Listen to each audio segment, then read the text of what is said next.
In the decades since the tales of Middle-earth first fell from Tolkien's pen, a few inevitable misconceptions have arisen, veils we have woven from our own desires and half-remembered dreams. We have called elves cold and unyielding, seen Sauron as a formless eye, imagined the Undying lands as a shield against death's grasp. Yet what does it mean to seek the truth beneath these shadows? To carry a light that burns beyond our strength, a song that asks our soul to sing, though we know not the notes. In the legends of Middle-earth, there are no easy answers, only echoes. Echoes of courage that falters yet, rises of shadows that whisper yet flee, of hearts that break yet endure. These are not mere tales of rings and wars, of towers raised or kings crowned. They are the mirror of our fleeting lives, cast in starlight and sorrow, calling us to listen. To listen as the elves once did beneath the molten mallarns of Lothlorien, or as hobbits did in the green silence of the Shire before the world grew heavy with purpose. Let us walk then through the mists of Middle-earth, not to recount its histories, but to unravel its truths. For the myths we have spun are but shadows on the wall, and the sacred lies beneath, as a star lies hidden in the folds of dawn. In the beginning there was the song Ilúvatar sang, and the Ainur joined him, their voices weaving the tapestry of Arda from the void. Yet even in that primal harmony, a discord crept Melkor's pride. The first note of shadow, a tremor that would echo through the ages. And so Middle-earth was born divided, its heart torn between creation and ruin, light and dark. We too dwell in such a world, where every choice is a thread in a greater weave, every soul a voice that must choose to sing in concord or to defy the melody. The tales of Middle-earth are not distant. They are our own. Their struggles, the shadow of our fears, their hopes, the flicker of our dreams. To walk its paths is to walk within ourselves, to face the questions that linger in the silence. What do we carry that we cannot lay down? What do we love that we cannot keep? What do we fear that we cannot name? Let us begin with the elves, the firstborn of Ilúvatar, whose eyes hold the light of stars kindled before the sun and moon. We have heard it said that elves are cold, their hearts aloof, their faces carved of starlight and stone, untouched by the passions that sway men. This is a myth we have spun, a veil over their truth, born perhaps from their grace, their ageless beauty, or the weight of their ancient sorrows. But the elves are not unfeeling. They are ablaze with feeling, their souls bound to Arda, in a love so fierce it wounds them. Legolas, treading lightly on the snows of Caradhras, laughs where others falter, his voice rising in song for the sea's distant call, a song that chokes him with longing, for he hears in it the doom of his kind. Elrond, gentle as summer, bears the weight of millennia in his gaze, yet jests with Bilbo. In Rivendell's homely halls, his kindness a balm to weary hearts. Even Fëanor, whose oath set the Noldor on a path of fire and ruin, burned with a passion so bright it consumed him. His love for the Silmarils, a flame that lit the world and left it in ashes. Their immortality is no shield against sorrow. It is a chain binding them to every loss, every fading beauty. To be an elf is to love the world with a heart that breaks, to hold a star in your hand and feel it dim, to sing of joy and know it will pass. We see this in Legolas, whose mirth is not mere lightness, but a defiance of despair. On the slopes of Caradhras, where the fellowship spirits sink beneath storm and stone, he dances atop the snow, his laughter a spark in the dark. Yet when he sings of Nimrodel, his voice falters, caught by the memory of a stream, and a love lost to time. His joy is not cold. It is a fire kindled by the beauty he knows will fade. In the deeps of Fangorn he senses the ancient sorrow of the trees, his heart stirred by their slow song, a melody older than the mountains. When he stands upon the Pelennor fields, his bow fells foes with unerring grace, Yet his eyes are not those of a steely warrior, but of one who mourns the world's wounds. Legolas is no mere archer, no cold hero. He is a poet, a singer, a soul bound to Arda's heartbeat. His every step a dance between joy and grief. His longing for the sea that call which haunts him from the moment he hears the gulls at Pelargir is not a whim but a doom, a pull toward the west that will sunder him from Middle-earth's shores. To be Legolas is to laugh, to sing, to fight, and to weep all at once, for the world is both beautiful and broken, and he cannot turn away. So too with Elrond, whose Rivendell is a haven of warmth, not austerity. We have imagined him severe, a lord of solemn counsels, but this is a myth, for Elrond is as kind as summer, his halls filled with laughter and song. Samwise Gamgee, meeting elves for the first time, finds them gay and sad, as it were their hearts woven of mirth and mourning, and Elrond embodies this duality. He jests with Bilbo, teases the old Hobbit about his tales, yet his eyes carry the weight of ages, Númenor's fall, Gil-galad's death. The wars of the first and second ages, his gentleness is no mask. It is the fruit of wisdom, a choice to offer light, though he has seen darkness triumph. When he heals Frodo after Weathertop, his hands are not cold but warm, his voice not stern but soothing, a father's care for a wounded child. Elrond's immortality is a burden, for he has lost brother-wife, and soon his daughter Arwen to the mortal path. Yet he does not harden, he softens his heart open to the pain of others. His home a refuge for the weary. To be Elrond is to bear loss without bitterness, to love, though love wounds, to guard the light, though the shadow grows. And Fëanor, flawed and fiery, is no stoic lord. We have heard it said that he was a psychopath, a cold schemer, but this is a myth, for Fëanor's heart burned too fiercely for such a label. His love for the Silmarils jewels that held the light of the two trees was not greed but passion, a creator's devotion to his work. When Morgoth stole them, his rage was not mere pride but grief, a wound that drove him to swear an oath that doomed his kin. His oath sworn beneath the stars of Valinor was a chain he forged himself, binding his sons and his people to a war without end.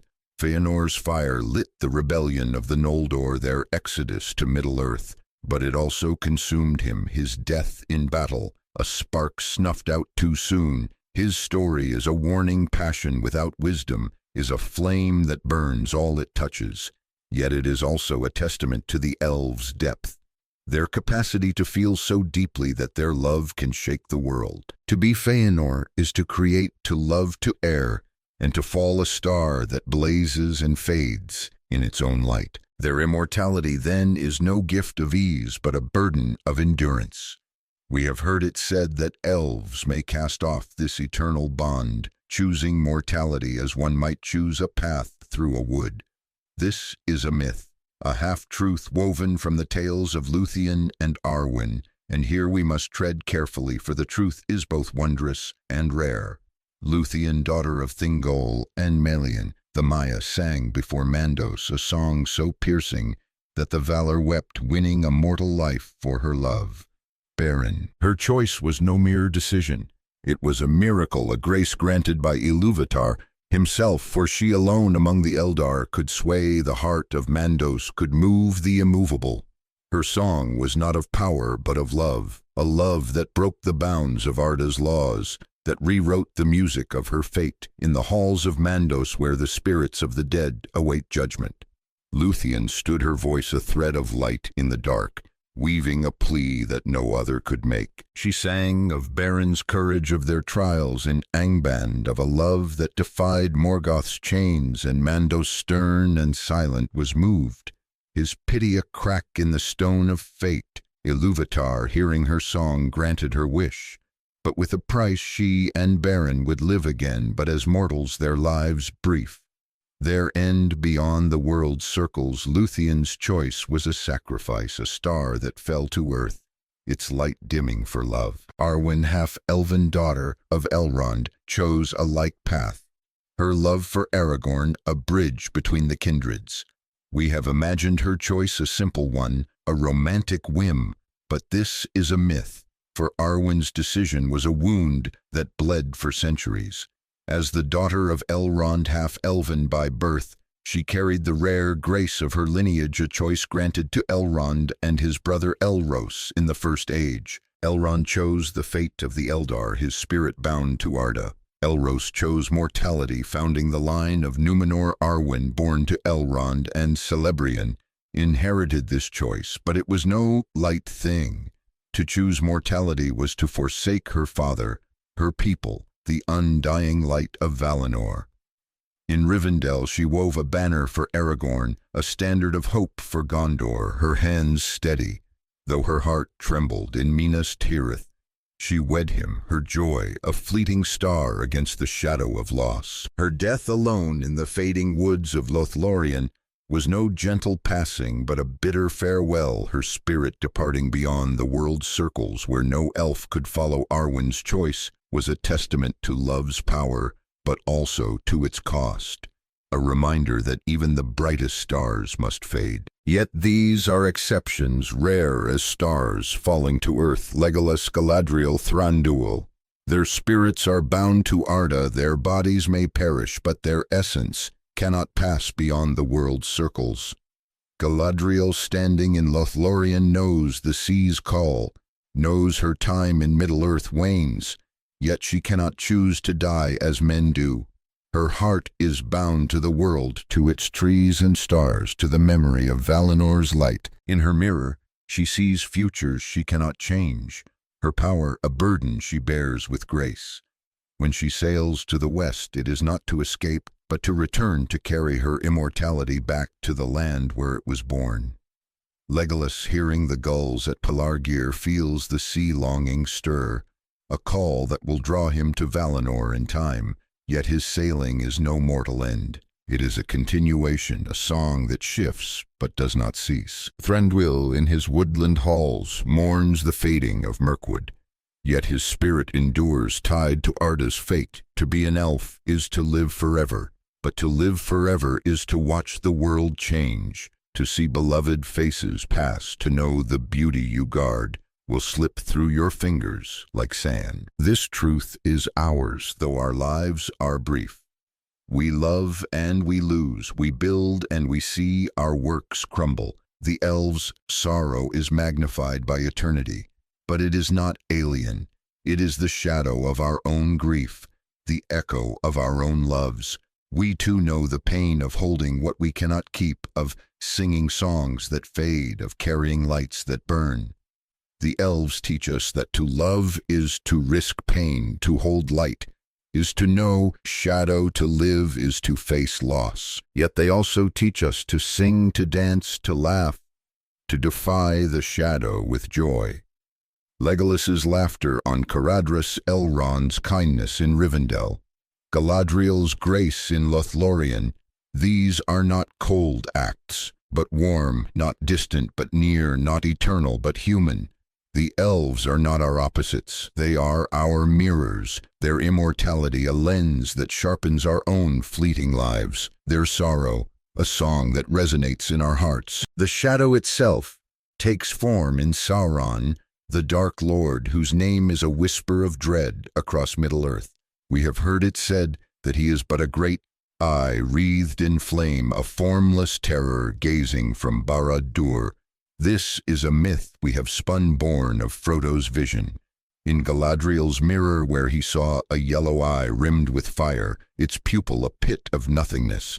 Yet Sauron is no mere symbol. He has a form, a body of more than human stature, terrible and real. Pippin, gazing into the Palantir, meets his eyes, hears his voice, not in dream, but in truth. A presence cold and commanding, a mind that seeks to crush Gollum tortured in Mordor, knows the black hand of the enemy, its 4 fingers a mark of ancient loss, a wound unhealed since Isildur's blade severed the ring.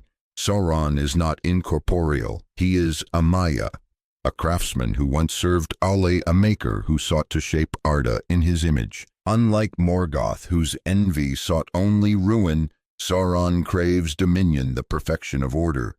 His is not a nihilist's rage, but a creator's obsession twisted by the lust for power. To understand Sauron is to see the temptation within us all, the desire to craft a flawless world, to impose our will to control what is wild and free. Morgoth was a tyrant breaking what he could not have enraged by the existence of others. His goal was destruction, a void where only he remained. Sauron is different.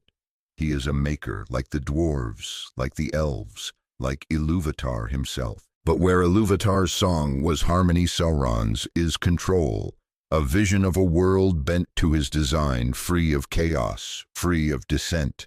The ring is his masterpiece, a tool to bind all wills to his own, to make Arda a machine of his making. Yet in crafting it he poured too much of himself, and the ring became his undoing. A truth as old as the stars: to seek control is to lose it. To grasp power is to be bound. Sauron's story is ours, for we too seek order in a world of flux-built systems, to tame the wild and find ourselves ensnared by our own creations. His shadow is not just in Mordor, it is in our hearts, whispering that we can master fate, that we can make the world obey. The ring itself is a burden heavier than stone, a weight that bends the soul.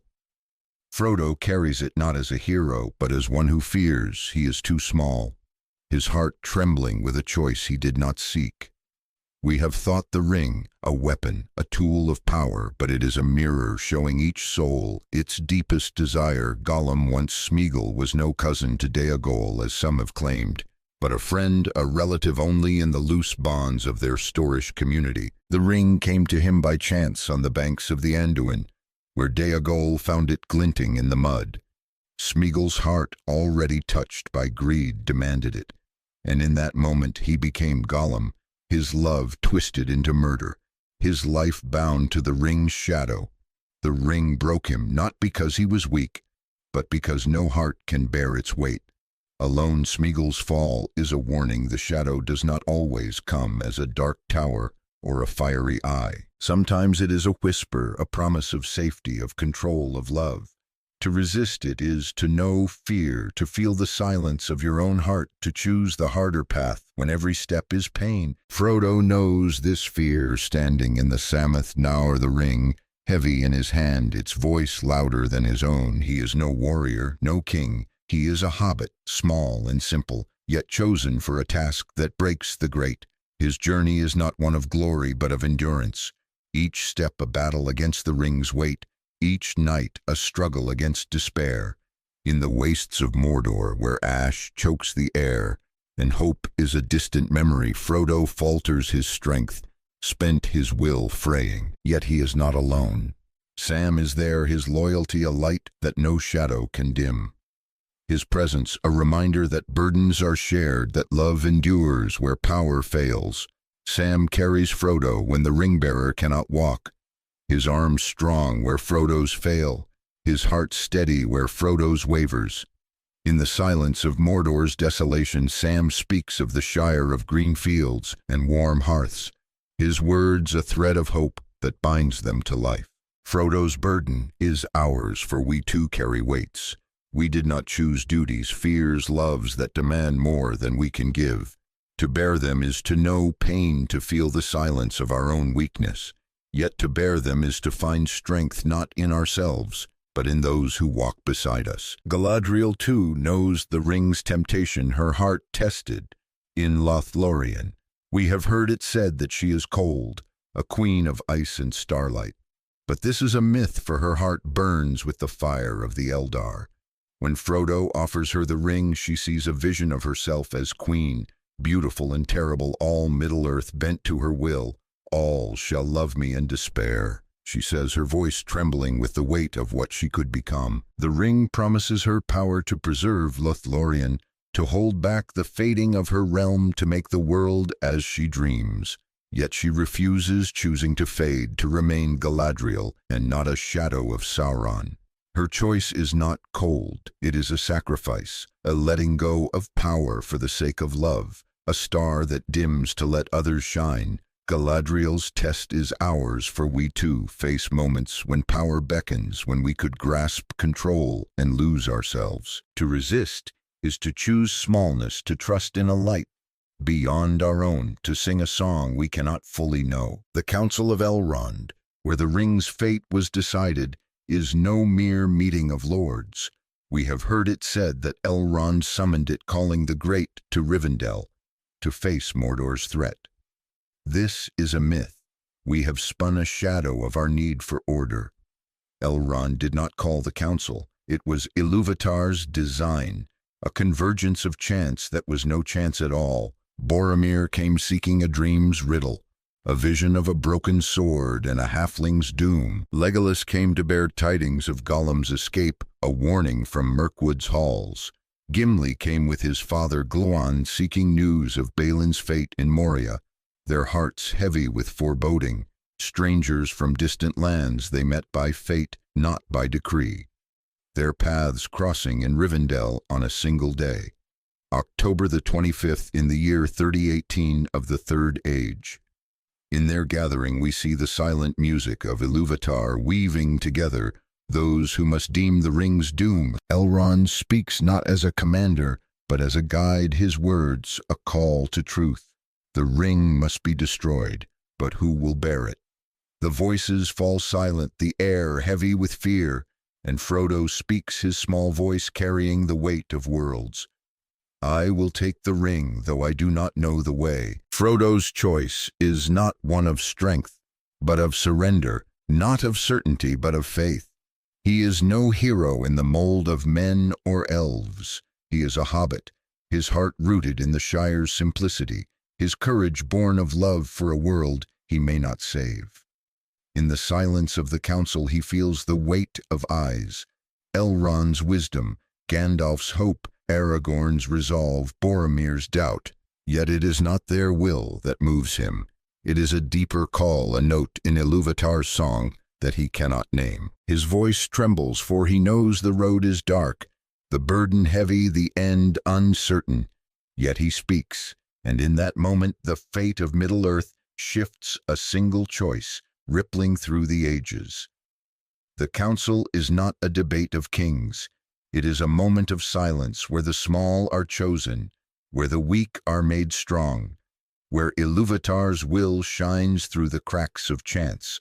So it is with us when we stand at life's crossroads, called not by our design but by a purpose we cannot fully see. We too face moments of silence where fear and doubt loom, yet a small voice within us speaks, urging us to act, to bear the burden, to walk the path, though we know not the way. The two towers too have been misnamed in our tales. We have heard it said that they are Orthanc and Barad-dûr, the clash of wizard and dark lord, a battle of titans across Middle-earth's heart. This is a myth we have spun, born of visions that saw Sauron's tower as the war's center, but Tolkien named them otherwise: Orthanc, where Saruman's pride festers, and Minas Morgul, the haunted citadel of the Nazgûl. This is no mere correction. It is a revelation of the war's true heart. Orthanc, once a tower of wisdom, becomes a prison of ambition. Saruman's voice, a shadow of Sauron's own, his desire for the ring, a mirror of the enemy's lust.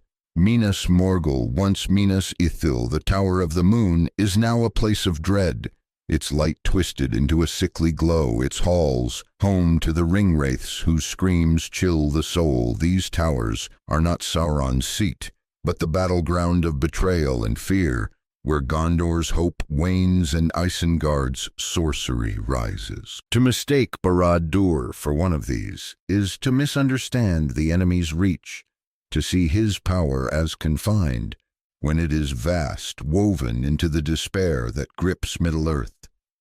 The two towers are a warning. Betrayal begins within, and fear can turn even the brightest places dark. We too know this truth, for our own hearts can become towers of pride, our own hopes twisted by shadow, our own light dimmed by the choices we make. The dwarves, steadfast and grim, bear their own burdens. Though we have misunderstood their nature, we have heard it said that they are comic, their voices tinged with jest and strange accents. their deeds a jest in the shadow of greater heroes. This is a myth we have spun a veil over their truth, born perhaps of tales that saw them as lesser, their axes and beards a source of mirth. But the dwarves are not funny, they are makers, their history a tapestry of loss and valor. Thorin Oakenshield, standing before Erebor's gates, is no jester, but a king, his pride both crown and doom. His quest to reclaim the lonely mountain is no light adventure. It is a tragedy, his heart torn between duty and desire, his death a lesson in the cost of greed. In the halls of Erebor he seeks the Arkenstone, a jewel that shines with the light of his people's dreams, yet it becomes his obsession, a shadow that blinds him to friendship and honor. When he falls on the slopes of the mountain pierced by orc blades, his nephews Fili and Kili at his side, it is not a jest, but a sorrow, a king and his heirs lost to the shadow.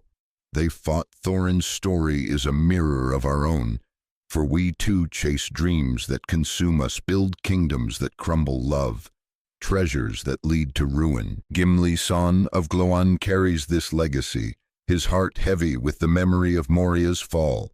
We have imagined him a clown, his words a jest. But this is a myth, for Gimli is loyal and dour, his axe sharp, but his soul gentle. In the fellowship he speaks little of mirth, his eyes fixed on the path ahead, his heart stirred by the beauty of Galadriel's Lothlorien. When he bows before her, asking only a strand of her hair, it is not a jest, but a reverence, a maker's awe for a light beyond his craft. In the deeps of Khazad-dûm, he weeps for Balin, his kinsman, whose tomb lies cold in the shadowed halls. Gimli's sorrow is not comic. It is profound, a testament to the dwarves' love for their works, their kin, their past. His friendship with Legolas, born of shared trials, is no light thing. It is a bridge between peoples, a light that shines through the shadow of ancient feuds. To be Gimli is to carry the weight of history, to fight for a home you may lose, to love a world that breaks your heart. The dwarves' story is ours, for we too build with passion, fight with courage, and mourn with a sorrow that does not fade. The Arkenstone, that jewel of the lonely mountain, shines in our dreams. As a Silmaril, a lost gem of Feanor's making, we have heard it said that it is one of the holy jewels carried by the tides of time to Erebor's heart. This is a myth we long to believe, a thread to tie the ages together, to make the Hobbit's tale a chapter in the Silmarils saga. But the Arkenstone is no Silmaril.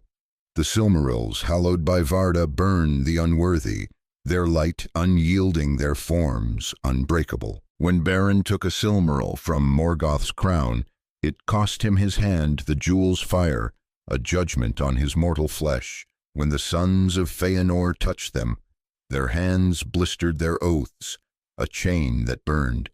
The Silmarils were lost to sea, to fire, to earth, and Tolkien tells us they will remain so until Arda's end, their light beyond the reach of dwarves or men. The Arkenstone, to my mind, dwarven hands, glows with a gentler radiance coveted, but not sacred. It does not burn. It beckons its light, a lure that drives Thorin to madness, yet also a tool of peace when Bilbo offers it to end war. Yet in the Arkenstone's gleam, we see a shadow of Tolkien's older tales, a whisper of the Silmaril's glory. Tolkien, crafting The Hobbit, drew on his private mythology, the Silmaril's light echoing in the Arkenstone's glow.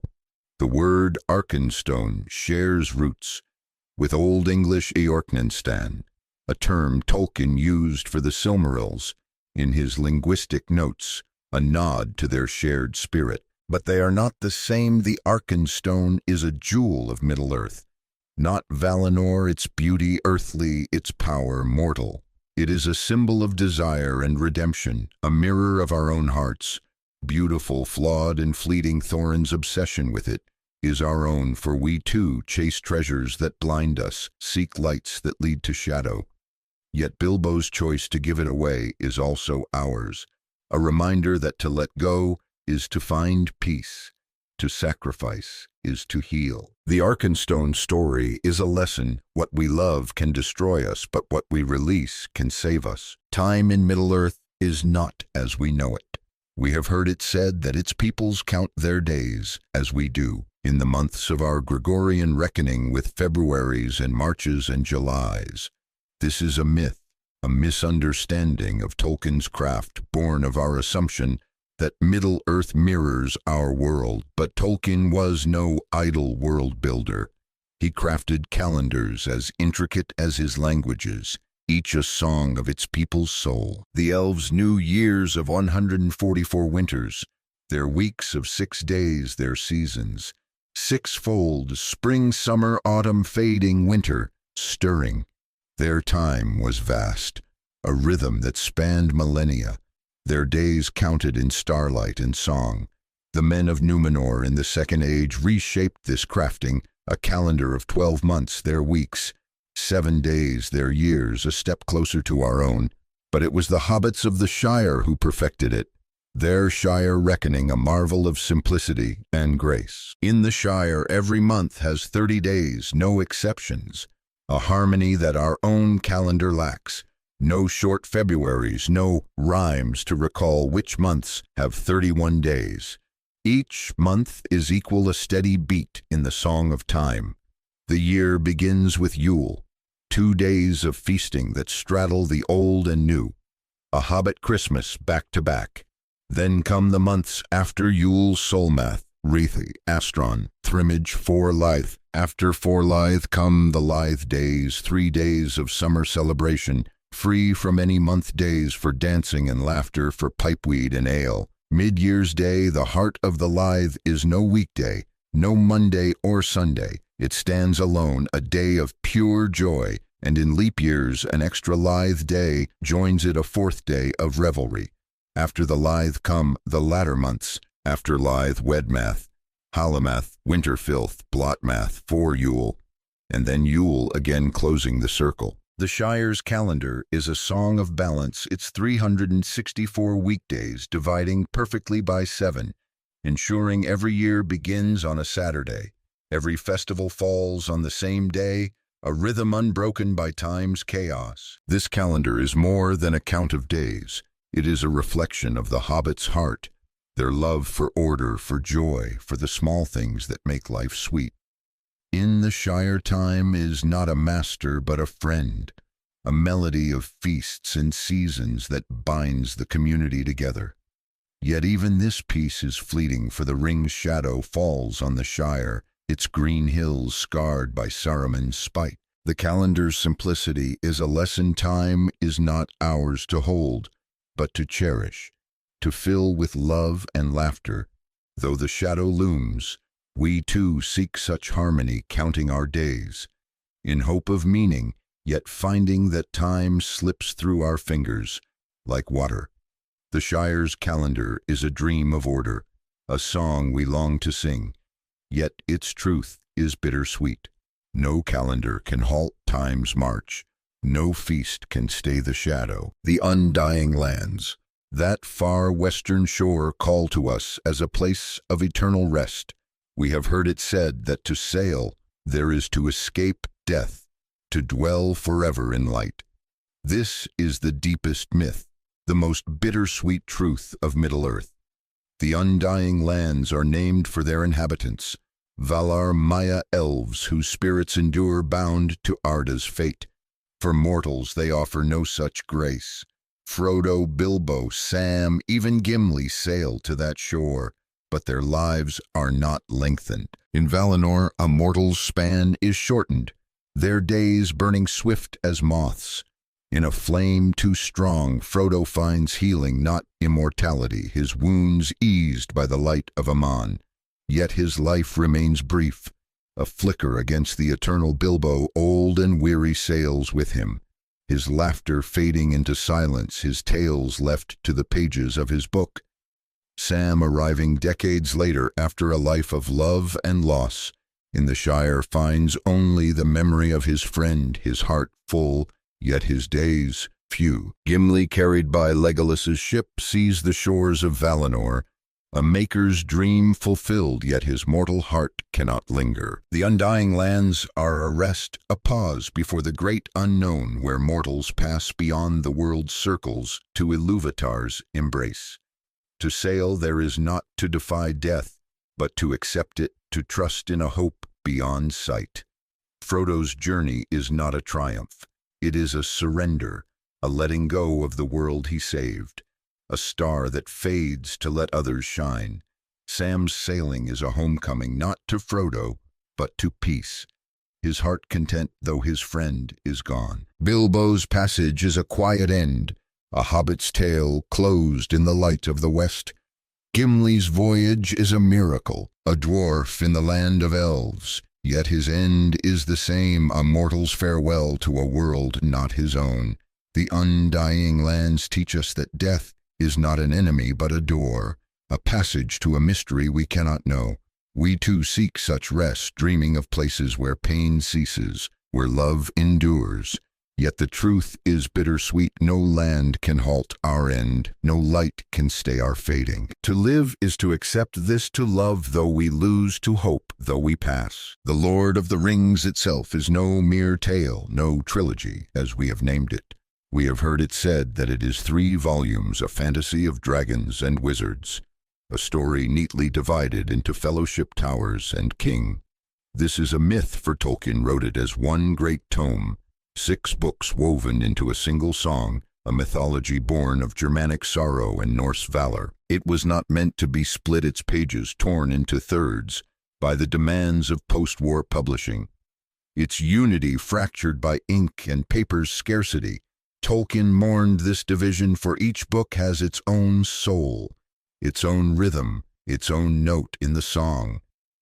The first book, The Shire's Peace and the Ring's Shadow, is a prelude, a call to adventure. The second, The Fellowship's Breaking, is a fracture, a scattering of hope. The third, The War in Rohan, is a clash of courage and despair. The fourth, Frodo and Sam's Journey, is a descent into darkness, a test of endurance. The fifth, The Battles of Gondor, is a fire of defiance, a stand against the shadow. The sixth, The Ring's End and the World's Renewal, is a bittersweet dawn, a victory that costs all it saves. To call it a trilogy is to miss its unity, to see parts where there is a whole. This is no fantasy in the common sense, no tale of whimsy or escape. It is mythology rooted in the Anglo-Saxon laments. Tolkien studied the Norse sagas he loved, the ancient tales of loss and valor that shaped his heart. The Lord of the Rings is not a story of triumph, but of decline of beauty, fading of light, enduring only in memory. Its heroes are not invincible, they are frail. Their victories bought with pain, their joys tempered by loss. Frodo saves the world, but loses the Shire, his heart wounded beyond healing. Aragorn claims his crown, but knows its weight. His reign a brief spark against the shadow's return. Galadriel preserves Lothlorien, but must let it fade. Her power a fleeting shield against time. The tale's end is not a happy one, not in the way we dream. It is bittersweet, a song that lingers though its singers pass. This is its truth, its power. It does not promise ease but meaning. It does not offer victory but hope. Fear is the first truth of Middle-earth, the shadow that walks beside every soul. Frodo fears the ring's weight, not because it is heavy in his hand, but because it is heavy in his heart. He fears he will fail, that he is too small, that the world will break beneath the enemy's will. Yet fear is not his master, it is his guide, teaching him to walk when he would rather rest, to speak when he would rather be silent. Aragorn fears his lineage, the blood of Isildur, that failed to destroy the ring, yet he carries Andúril, the flame of the west, and steps into the paths of the dead, his heart steady though his fate is dark. Arwen fears the loss of love, the mortal life she chooses. Yet she weaves a banner for her king, her faith stronger than her sorrow. Éowyn fears a cage, a life of waiting while others fight, yet she rides to war as Dernhelm, her blade felling the Witch King, her courage born of despair. Fear is not the end. It is the beginning, the first note of a song that leads to courage, to sacrifice, to hope. Burden follows the weight of what we carry for others. The ring is Frodo's burden, but it is not his alone. Sam carries Frodo when the ring-bearer falters his loyalty, a light that no shadow can dim. His strength a root that holds fast in the storm. Gandalf carries the knowledge of Sauron's rise. His wisdom a burden he bears through fire and death. His return as the White, a testament to his endurance. Theoden carries the burden of Rohan, an old king, who rides to war knowing he will not return his horn, sounding defiance though his life fades. Arwen carries the burden of her choice. Her love for Aragorn, a weight that sunders her from her kin, her banner a symbol of hope she will not see fulfilled. We too carry burdens, not rings of power, but duties, promises, loves that demand more than we can give. To bear them is to know pain, to feel the silence of our own weakness. Yet to bear them is to find strength not in ourselves, but in those who walk beside us, in the song that binds us to others. Legacy is the shadow we cast, the mark we leave on a world that outlives us. Aragorn's legacy is not his crown, but the hope he kindles in Gondor, the peace he builds for a time, the love he shares with Arwen. Galadriel's legacy is not her power, but her choice to fade, to let Middle-earth pass into the hands of men, her file, a light for Frodo's dark path. Bilbo's legacy is not his wealth, but the ring he gave up, the story he wrote for Frodo, to finish the courage he passed to a nephew who would save the world. Thorin's legacy is not Erebor's gold, but the courage he found in his final moments, the friendship he forged with Bilbo, the peace he won, though he did not live to see it. Legacy is not glory, it is the quiet planting of seeds we will not see grow, the building of halls we will not dwell in. It is the courage to act, knowing our names may be forgotten, our deeds lost to time, yet trusting they will echo in the song. Loss is the heart of Middle-earth's tale, the wound that never heals. The Elves lose their undying lands, their Silmarils, their joy bound to a world that fades. The Dwarves lose their kings, their halls, their treasures, yet fight to reclaim them, their victories bought with blood.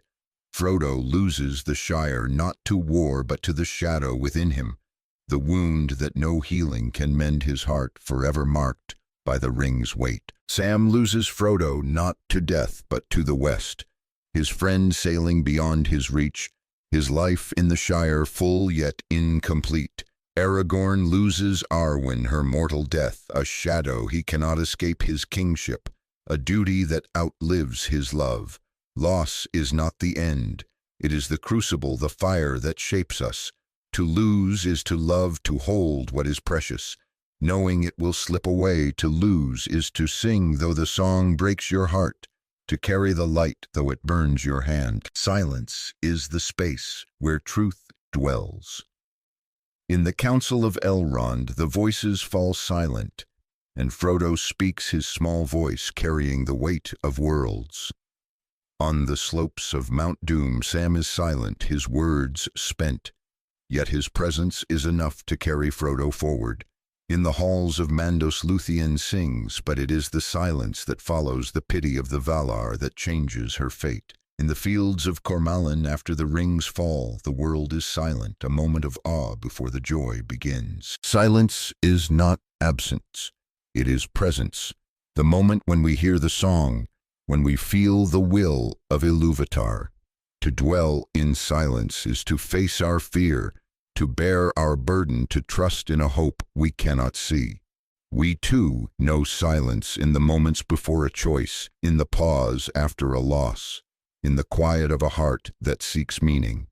It is in silence that we find ourselves, that we hear the call to act, to love, to hope. Temptation is the shadow's voice, the whisper that promises ease. The ring tempts Frodo with safety, with power, with the chance to be more than he is. It tempts Galadriel with dominion, a queen to rule all Middle-earth, her light unassailable. It tempts Boromir with victory, a chance to save Gondor to wield the enemy's weapon against him. It tempts Sam briefly with a garden to cover the world, his simple love twisted into grandeur. Temptation is not a sin, it is a question, a test of the heart. To resist is not to be strong, but to be faithful to choose the harder path when the easy one shines bright. Frodo resists step by step until the Sammath Naur, where he falters, claiming the ring as his own. Yet even this is not failure for Gollum's act. Born of his own temptation, destroys the ring. A twist of Ilúvatar's will, Galadriel resists, choosing to fade her refusal, a light that guides Frodo. Boromir falters but redeems himself, dying for Merry and Pippin. His heart true in the end, Sam resists. His love for Frodo, stronger than the ring's call to resist, is to know yourself, to see the shadow within, and turn away, not because you are pure, but because you are small, and smallness is enough. Faith is the light that endures. Frodo's faith is not in himself, but in Sam, in Gandalf. In the hope that the world is worth saving, Aragorn's faith is in the love of Arwen, in the strength of men, in the promise of a dawn beyond the dark. Gandalf's faith is in Ilúvatar, in the small hands that turn the wheels of the world, in the hobbits he trusts to bear the ring. Eowyn's faith is in her own heart, in the courage to fight though she is no warrior, to face death for a cause greater than herself. Faith is not certainty, it is trust, the choice to act when all is lost, to sing when the song is forgotten. It is the seed planted in winter, the star seen through storm, the hand that holds another when the way is dark. We too live by faith in the moments when we act without knowing, love without promise, hope without proof. Faith is the bridge between fear and hope, the light that guides us through the shadow. Hope is the last truth, the star that shines when all others fade. It is Sam looking up at the skies of Mordor and seeing a star, a reminder that beauty endures beyond the shadow. It is Aragorn marching to the Black Gate, knowing he may die but believing in Frodo's quest. It is Galadriel giving Frodo the phial, a light to shine in dark places, her gift a spark of Valinor's grace. It is Bilbo writing his book in Rivendell, his tales a hope for those who follow. It is Theoden riding to Pelennor, his horn sounding though death awaits. Hope is not a promise, it is a choice, a defiance of despair, a song sung in the face of silence. To hope is to live, to love, to carry the light. Though it burns, to walk through the path is lost. Middle-earth's hope is ours, for we too face shadows, bear burdens, lose what we love. Yet we too see stars, plant seeds, sing songs, choosing hope, though the world breaks our hearts. And so we linger in Middle-earth, not as readers, but as wanderers, pilgrims seeking the truths beneath the myths. We walk with Frodo through Mordor's shadows, where fear is a companion and hope a distant star. We stand with Aragorn at the Black Gate, where legacy is sacrifice, a king who fights not for glory, but for love. We sit with Sam in the Shire, planting seeds in a scarred world, his hands trembling with loss, yet steady with faith. We listen with Galadriel in Lothlorien, her mirror showing futures she cannot change. Her heart heavy with temptation, yet light with grace. We mourn with Thorin on Erebor's slopes, his pride a wound deeper than any spear, his death a lesson in desire's cost. We sail with Bilbo to the west, his laughter fading into silence, his life a flicker in Valinor's light. We kneel with Gimli in the glittering caves, his heart stirred by beauty, his hands longing to craft. Though time is short, we ride with Éowyn to the Pelennor, her courage a fire that burns through fear, her victory a song of defiance. The myths of Middle-earth are ours, not because they are true in fact, but because they are true in spirit. They ask us to face our fear, to bear our burden, to leave a legacy, though we may not see its end. They ask us to dwell in silence, to resist temptation, to hold fast to faith when hope is dim. They ask us to sing though our voice trembles, to add our note to the song that began before time and will echo beyond it. Middle-earth is not a place. It is a call, a summons to live bravely, to love fiercely, to lose greatly, and to hope still. Its truths are eternal, not in the forms of its lords or the names of its towers, but in the hearts that carry its light, in the souls that sing its song. As the stars fade and the dawn rises, Middle-earth lingers, a memory that does not die, and so, dear wanderers, the song of Middle-earth fades, yet its echoes linger in our hearts. If these truths have stirred your soul, if you would walk further through the mists of Tolkien's legendarium, join our fellowship, subscribe to this channel, leave a like to light our way, and share your thoughts below, for every voice adds to the song. Until we meet again under Star or Shadow, stay groovy and Namaria.